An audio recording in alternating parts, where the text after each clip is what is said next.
Mimi nataka niwajulishe, mimi ni mfanyikazi na nimeajiriwa kupitia kwa kura za wananchi, wakiwemo wananchi wa Gatanga.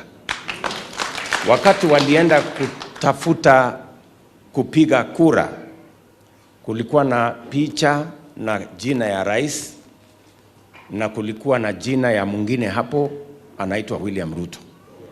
Na huyo William Ruto ndio mimi ambaye alikuwa kwa ballot paper.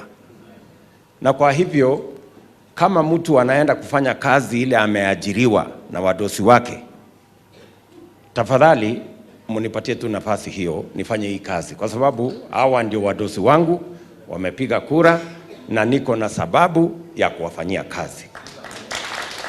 So wale kidogo wako na shida ni kwa sababu hawajachaguliwa kama vile mimi.